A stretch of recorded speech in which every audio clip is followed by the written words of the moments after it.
High everyone, good morning, welcome back to my channel. আশা করি তোমরা সবাই ভালো আছো।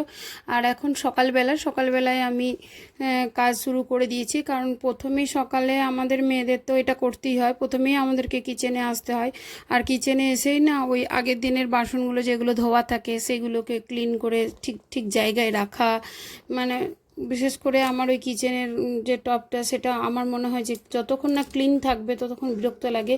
তারপর কি ওগুলো ক্লিন হয়ে গেলে তারপর সেগুলো পরিষ্কার পরিচ্ছন্ন করে রাখলে স্পেসটাও অনেকটা ফাঁকা হয়, যেহেতু আমার ঘরটা খুবই ছোট, রান্নাঘরটাও ছোট, তো একটু স্পেসটা পাওয়া যায়। তারপর ভালো লাগে, নিজের মনটাও ভালো লাগে। আর এখন দেখো আমার এই যে এই ওয়্যারটাতে যেসব বড় বড় বাসনগুলো থাকে সেগুলো আমি তো বাড়িতে কদিন ছিলাম না, না থাকার জন্য ওরা কি করেছে, যেটা যেটা পেরেছে নিয়েছে, তাই একটু অগোছালো হয়ে গেছিলো। আর আমার একটা ব্যাড হ্যাবিট বলতে পারো এটা, যে আমি খুব বাসনে আওয়াজ করে ফেলি, বা হাত থেকে বাসন পড়ে যায়, প্রচুর বাসনও আমি আওয়াজ করি। তো আমাদের বাড়ির লোকেরা সেটা খুবই বিরক্তিকর ওদের কাছে। ওরা যখন বাড়িতে থাকে, যদি বাসনের আওয়াজ হয়, ওরা সবাই চিৎকার করে যে একটু বাসনগুলো ঠিক করে রাখলেই পারো। তো ওই জন্য আমি সবসময় চেষ্টা করি গুছিয়ে রাখার। গুছিয়ে রাখলে কি হয়, রান্নার সময় তাড়াহুড়ো করলে তখন বাসনগুলো হাতের কাছে পাওয়া যায় না, আর একটার পর একটা খুঁজতে গেলে তার আওয়াজটাও হয় বেশি। গুছিয়ে রাখলে সেটা হয় না। আর গুছিয়ে রাখা এটা আমাদের একটা গুড হ্যাবিটও বলতে পারো। এই হ্যাবিটটা আমাদের অবশ্যই সবারই রাখা উচিত। আর বিশেষ করে যখন আমি হয়তো বাড়িতে রইলাম না বা একটু রেস্ট নিলাম, তখন ওরা তাহলে হাতের কাছে চট করে পেয়ে যায়, তাছাড়া ওরা পায় না। তো দেখো ফাইনালি আমার এটা গুছানো হয়ে গেছে। এখানে যে সমস্ত বড় বড় হাঁড়ি, কড়াই, প্রেসার কুকার, এসব যেগুলো বড় বাসন টাসনগুলো, সেইগুলোই আমি এখানে রাখি। আর সেইভাবে আমি গুছিয়ে রাখলে কি হয়, ঘরটা ভালো পরিষ্কার থাকে। এটা একটু সকালবেলায় মুছে নিই, কারণ কি কি পোকা মাকড় হয়ে এসেছে বা টিকটিকি কোনো কিছু এসেছে বা বুলিয়েছে, সেটা তো আমি রাতের বেলায় দেখতে পাইনি, তাই না? এর মধ্যে খাবার নামাবো, খাবো। তা আমার মনে হয় একটু ক্লিন করে হাইজেনিক রাখাটাই খুব ভালো, এটা যুক্তিযুক্ত। আর আমি এদিকে রান্নায় চলে এসেছি, কারণ এরপর জামা কাপড় ছেড়ে আমি রান্না শুরু করে দিয়েছিলাম, কারণ রান্না করতে কিন্তু অনেকটাই দেরি হয়ে গেছিলো। তার জন্য সকালবেলায় উঠেই জামা কাপড় ছেড়ে তারপর ওই কাউন্টার টপটা পরিষ্কার করে আমি রান্নায় বসে গেছিলাম। আজকে বেশি কিছু রান্না করব না, খুব হালকাই করব, কারণ বিকালে পিকনিক আছে, তো সেখানে তো খাওয়া দাওয়া আছে, সেই জন্য খুব বেশি একটু রান্না বান্না করিনি। আর তাছাড়া আমার শরীরটাও না ঠান্ডা লেগের জন্য, আমার কি হয়, একটুতেই খুব ঠান্ডা লেগে যায়, তো প্রচণ্ড গায়ে হাতে ব্যথা করে। ওই জন্য খুব ব্যথাও করছিলো, ব্যথার ওষুধ খেয়েছিলাম, কিন্তু তবুও ততক্ষণ ঠিক হয়নি। আর আমার দেখবে আমার ভিডিওর মধ্যে এগুলো একটু সাদা সাদা চলে আসছে, কারণ আমার ওই মোবাইলটা খুব একটু, ফোনটা ঠিক নেই, একটু খারাপ হয়ে গেছে, সেটাকে ঠিক করাতে হবে। আর আমি না ক্যামেরা একটা নিয়েছি, কিন্তু সেই ক্যামেরাটা এখনও পর্যন্ত ঠিক করে সেটিংসটা বুঝতে পারছি না বলে একটু অসুবিধা হয়ে যাচ্ছে। আর এটা করেছি কচু পোস্ত, কেমন হয়েছে তোমরা একদিন করে খেয়ে দেখে আমাকে জানাবে। তো সেই জন্য, আর তারপরে কি, আমার রান্নাঘরের যে জানালাটা, সেখান থেকে প্রচুর রোদ ঢোকে, এবং প্রচণ্ড রোদে রিফ্লেক্টটা যখন হয় না, তখন ওই ওই ক্যামেরার মধ্যে পড়ে তার রিফ্লেক্টে বেশি একটু সাদা সাদা হয়ে যায়। আর এদিকে যে জামা কাপড়গুলো গতকাল শুকিয়েছিল, সেগুলো আজকে সকালে আর একবার রোদ দিয়ে সেগুলোকে ভাবছি একটু গুছিয়ে নিই। একটু তাড়াহুড়োও করছি, কারণ বিকালে আবার তাড়াহুড়ো করে নিচে নামতে হবে, তাই ভাবছিলাম একটু তাড়াতাড়ি করে নিলে কি হবে, আমি নিজেও একটু রেস্ট পেয়ে যাব। তাই শরীরটা যেহেতু খুব একটু ভালো নেই, ভাবলাম যে একটু তাড়াতাড়ি করি, তাহলে চান টান করে খেয়ে দিয়ে আবার রেস্ট পাবো নিজের মতো করে। আর যে কাজটা ফেলে রাখবো সেই কাজটাই তো রয়ে যাবে, ওই জন্য তাড়াহুড়ো করে কাজগুলোও কমপ্লিট করে নিচ্ছি। তোমরা কে কখন কিভাবে কাজ করো জানি না, কিন্তু আমি সবসময় চেষ্টা করি সকাল দিকটাই বেশি করে করে নেওয়ার, কারণ বিকাল দিকে আর অতটা এনার্জিও পাই না। আর তাছাড়া ওই ছেলে পড়াশোনা করে, ওর কাছে একটু বসতে হয়। আমাদের বন্ধু বান্ধবরা একটু বিকাল দিকে ওই সন্ধ্যের দিকে ছাদে একটু বসে আড্ডা মারি, তো বিভিন্ন কারণে বিকাল দিকটা খুব ব্যস্ত হয়ে পড়ি।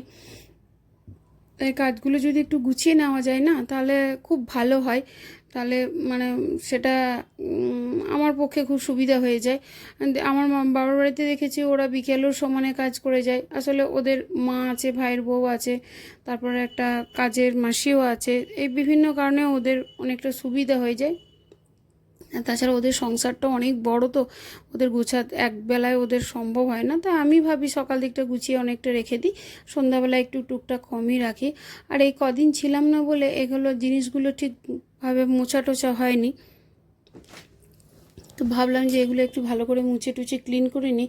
আর দেখবে আমাদের লাইফটা না রুটিনে থাকাটা অবশ্যই দরকার। যদি আমরা একটা রুটিনের মধ্যে থাকি তাহলে খুব সুন্দর স্মুথলি কাজগুলো হয়ে যায়, আর ঘর দৌড়ও বেশি নোংরা হয় না, কিছু না। কিন্তু একটু রুটিনের বাইরে হেরফের হলেই তখন শরীরে এনার্জিটাও কমে যায়, মনের এনার্জিটাও বলতে পারো সেটাও কমে যায় বিভিন্ন কারণে না। আর মানে কাজে এনার্জি লাগে না, তারপর ঘর দুয়ারও দেখি একটু বেশিই নোংরা হয়ে গেল, তখন একটু শরীরের পক্ষে চাপও পড়ে যায়। তাই আমার মনে হয় রেগুলার রুটিন করে ঘর দুয়ার পরিষ্কার করে রাখা, পরিচ্ছন্ন করে রাখা, এটা আমার মনে হয় খুব ভালো একটা অভ্যাস বলতে পারো, একটা গুড হ্যাবিট বলতে পারো। কারণ পরিষ্কার পরিচ্ছন্ন না করে রাখলে ঘর দুয়ার তুমি যত বড়ই ঘর হোক আর যেমনভাবেই সাজাও না কেন তার কোনো মূল্য থাকে না। কারণ পরিষ্কার পরিচ্ছন্ন না থাকলে কেই বা তোমার দেখবে আর কীভাবেই বা সেটাকে সুন্দর লাগবে।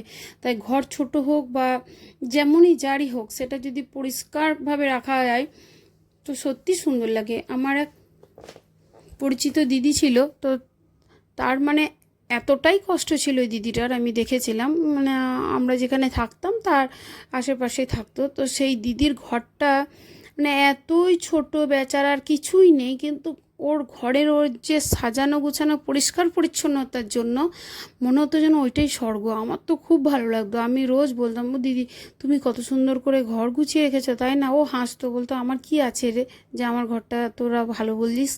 কিন্তু সত্যি ওর কিচ্ছু জিনিস ছিল না। আর দিদি মানে বাইরে বেরোলেও বোঝা যেত না যে দিদির মধ্যে এত অভাব আছে, দেখতেও খুব সুন্দরই ছিল, আর ততটাই ঘরগুলো পরিষ্কার পরিচ্ছন্ন করে রাখতো। তো আমার মনে হয় যদি পরিষ্কার ছোটো ঘর হোক আর বড়ো হোক ঘর হোক, সেটা যদি খুব সুন্দর করে পরিষ্কার পরিচ্ছন্ন করে রাখা যায় না, সেটাই কিন্তু সুন্দর দেখায়। তাই আমি সবসময় চেষ্টা করি পরিষ্কার পরিচ্ছন্ন করে রাখা। তার মধ্যে আমার ঘর তো একটু ছোট, একটু ক্লিন করে না রাখলে খুবই অগোছালো লাগে, দেখতেও ভালো লাগে না। আর তো ওই যে বললাম বাইরে বেরোলেই মানে একটা হ্যাবিটের বাইরে বেরিয়ে গেলেই তখন একটু গোলমাল হয়ে যায় কাজের ক্ষেত্রে। এই জন্য আমার মনে হয় একটা হ্যাবিটের মধ্যে থেকে বা রুটিনের মধ্যে থেকে সেগুলো করে নেওয়াটা খুবই খুবই দরকার।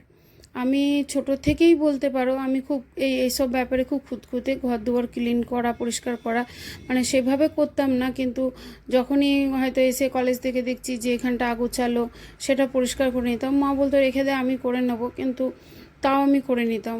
খুব একটু কাজ আমি কোনো দিন করিনি, কিন্তু এই যে গুছানো বা ঘর দুয়ার ক্লিন করে রাখা এটা কিন্তু আমার খুব ছিল।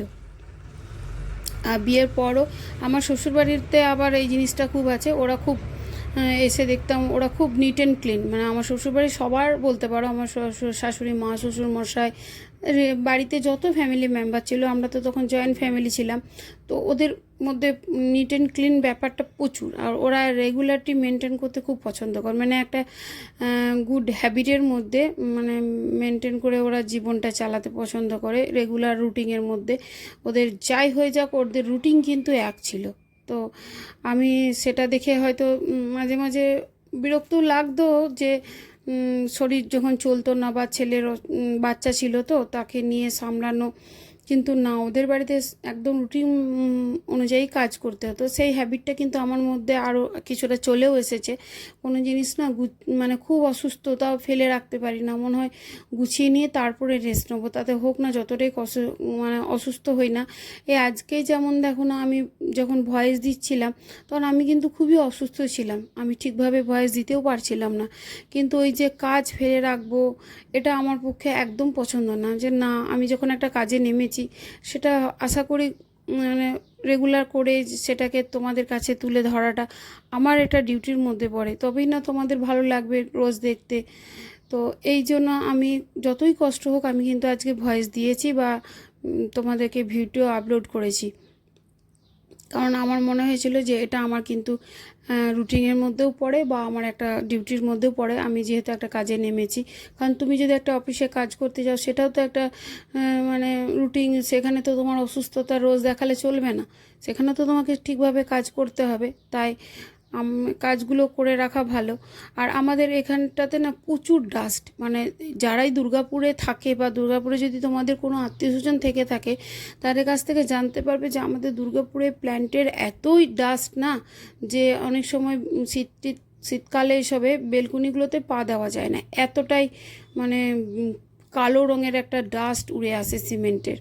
তো সেই জন্য আমি যখন এই ওয়ার্ড্রপগুলো হোয়াইট বানালাম, আমাকে ফ্ল্যাটে অনেকেই মানা করেছিল যে এরকম হোয়াইট বানানো ঠিক হবে না, নোংরা হয়ে যাবে, মেনটেন করা যাবে না, যেহেতু আমাদের এখানে প্রচণ্ড ডাস্ট ওড়ে। কিন্তু আমি বলেছিলাম না, আমি রেগুলার মুছবো। ওরা বললো রেগুলার কি মোছা সম্ভব, হয়তো একদিন স্কিপ করে যেতেই পারিস। না, আমার কিন্তু খুব শখ, কারণ এটা এই বেডরুমের ওয়ার্ড্রপটা হোয়াইট করার শখ ছিল ছেলের, কারণ ও ওই বেশি কালার টালার পছন্দ করে না। আর রান্নাঘরটা হোয়াইট কিচেন করাটা আমার ইচ্ছা ছিল, তাই করেছিলাম। আর দেখো, এটা দুপুরবেলায় খাওয়া দাওয়ার পর কেমন একটা দৃশ্য আমরা দেখতে পেলাম। আমাদের এখানে সামনে একটু জায়গা ফাঁকা আছে, সেখানে দেখো কেমনভাবে দুটো সাপ কিভাবে খেলা করছে। তো সেটাই সবাই মিলে দেখতে গেছিলাম। তো আমি ভাবলাম তোমাদের জন্য একটু ক্যামেরায় বন্দি করি। আর সাপ দুটোই বিভৎস বড় আর বিভৎস ছিল, আর ওদের নাকি বিষও প্রচুর ছিল। আর দুজনের সমানে খেলায় ব্যস্ত, এত লোক জড়ো হয়ে গেছে, আমরা এতজন সামনে দাঁড়িয়ে আছি, কিন্তু ওদের কোনো ভ্রুক্ষেপ নেই, ওরা কিন্তু খেলেই যাচ্ছিল। সেটাই এরকম আর একটা খেলা না পঞ্চমীর দিনকে আমার বাবার বাড়িতেও হয়েছে, আবার আমাদের এখানেও সেদিনকে দেখা গেল। দেখে না মানে ভয়ে, আমি এমনি না সাপ দেখতে পারি না, ভয় লাগে।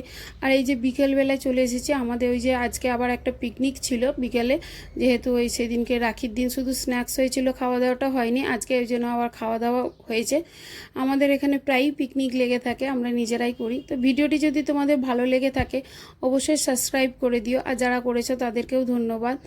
আর যদি ভিডিওটি পছন্দ হয়, তোমাদের ভালো লেগে থাকে, তাহলে অবশ্যই কমেন্টের মধ্যে জানিও যে আমার ভিডিওটি তোমাদের কেমন লেগেছে, বা আমার ভিডিও যদি কোনো ত্রুটি থাকে তোমরাও আমাকে জানাতে পারো। তোমাদের সঙ্গে দেখা হবে আবার নেক্সট একটি ব্লগে।